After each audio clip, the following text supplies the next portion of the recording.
You know what's strange? There's a group of people who aren't getting rid of their belongings because they hate stuff. In fact, if you ask them, they might tell you they love the things they own. But they are running from something far more terrifying than a cluttered closet. They are running from the invisible heavy weight of being owned by their possessions.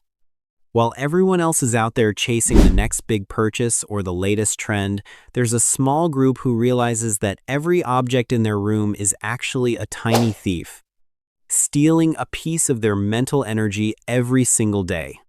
If you've ever looked at a pile of clothes on a chair or a shelf of books you haven't touched in years and felt a wave of exhaustion instead of joy, you aren't lazy, you aren't messy or disorganized. You are likely experiencing something psychologists call decision fatigue. Your brain is a beautiful, complex machine, but it has a finite battery life. When your environment is loud with things, your brain never truly gets to rest. You're not broken. You're just quietly overwhelmed by a world that tells you more is always better. Imagine for a moment that every object you own is actually a living entity asking you a question. It's a concept that sounds whimsical until you feel the weight of it. Your half-finished craft project whispers, "When are you going to finish me?" Your expensive gym equipment asks, "Why haven't you used me this week?" Your old college textbooks demand, "Do you even remember what you learned?" When you walk into a room filled with things, your brain has to process all these silent demands simultaneously. Research from Princeton University found that physical clutter literally competes for your attention in the same way a toddler might tug at your sleeve while you're trying to work. It isn't just a vibe or a feeling, it's neurological.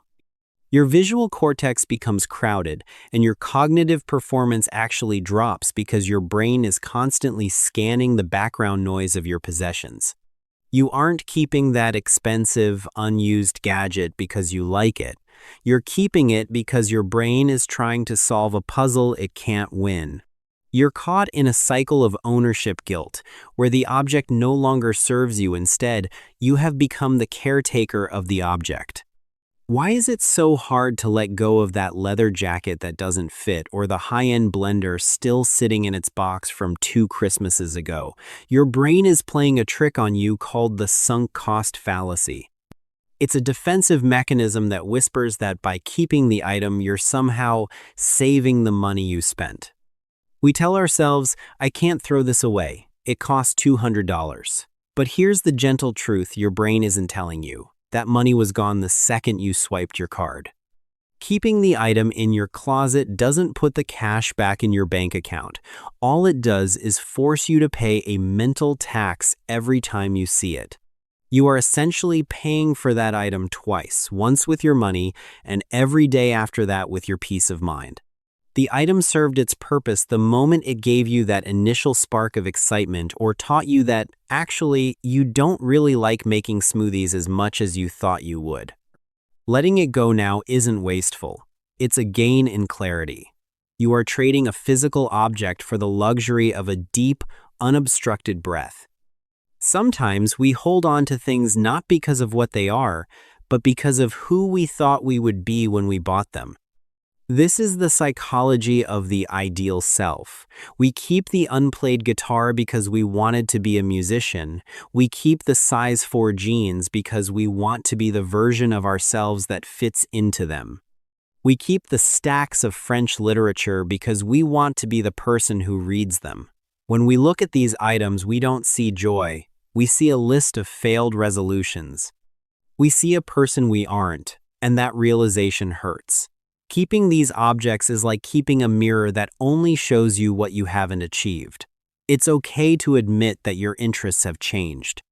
It's okay to realize that the person you are today is different from the person you were 3 years ago. By removing the objects of your ideal self, you finally give the real self, the person you actually are right now, the space to exist without judgment.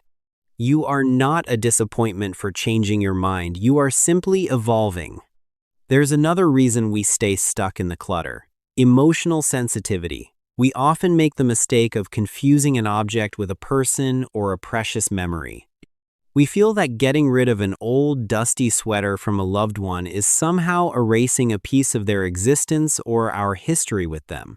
We treat our homes like museums of the past rather than spaces for the present.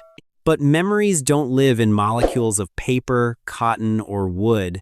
They live in your neural pathways, in the stories you tell and the love you carry in your heart.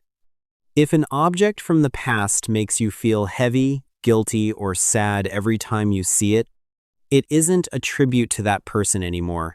It's become emotional armor that's keeping you stuck in a moment that has already passed. It's a beautiful, healing practice to take a photo of the item, write a short note about what it meant to you, and then release the physical weight.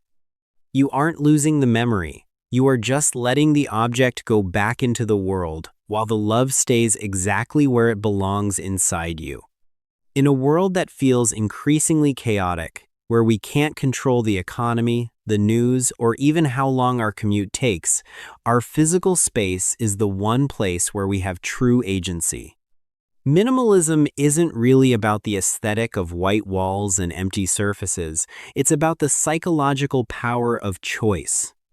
When you choose to have fewer things, you are essentially debugging your environment.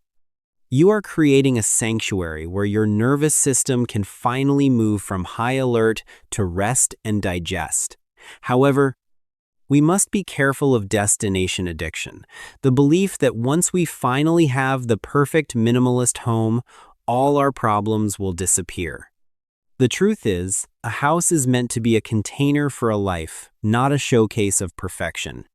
Sometimes a little mess is just evidence of a life being lived, a half-empty mug from a long talk with a friend, or a pair of shoes kicked off after a great walk. We aren't looking for the coldness of an empty museum. We are looking for intentionality. We want to be surrounded only by things that either serve a purpose or bring us a genuine sense of peace. If the thought of decluttering your entire life makes you want to lie down and shut your eyes, you are likely feeling the weight of all or nothing thinking. Minimalist muscles take time to build, just like any other habit. You wouldn't walk into a gym and try to lift the heaviest weight on the first day, so don't expect yourself to clear out 20 years of belongings in a weekend. Instead, try the 1% rule. Find one neutral object today, something that has zero emotional value and didn't cost a fortune. Maybe it's a pen that's run out of ink, a container with no lid, or an old grocery receipt. Let it go immediately. Don't think about it. Don't bargain with it. Just move it out of your space. Then, take a second to observe the tiny, microscopic sense of relief that follows. That small spark of lightness is your brain thanking you for removing one less decision it has to make. Tomorrow, maybe you'll find two things. It's not about the speed, it's about the direction. You're not defective because you struggle to let go, and you're not wrong for feeling overwhelmed by the things you once loved. You are a human being with a brain that was designed to gather resources for survival. In the past, having more meant staying alive. But in the modern world, we are drowning in resources, and our brains haven't quite caught up yet. You're not failing at being a person. You're just learning how to navigate a world that is designed to keep you wanting more. Remember, you deserve to live in a space that serves the person you are becoming, not the person you used to be. Space isn't wasted storage. It's the room you need to grow, to think, and to simply be. You're not emptying your life. You're finally making room for yourself to show up. You're not losing anything. You're gaining yourself back. Look around your room right now. What is the one object that is speaking the loudest to you? The one that makes you feel a little bit tired just by looking at it? You don't have to get rid of it this very second, but I want you to acknowledge how it makes you feel. If you're comfortable, share the name of that object in the comments. Often, just naming the thing that weighs us down makes it feel a little lighter. We can look at the psychology behind why we hold on to these specific items together. If this resonated with you and you want to understand the deep, quiet ways your mind works through the spaces you live in, subscribe to Psychology of Your. We're here to help you navigate your world, one small, gentle habit at a time. It's okay to start small. It's okay to just breathe.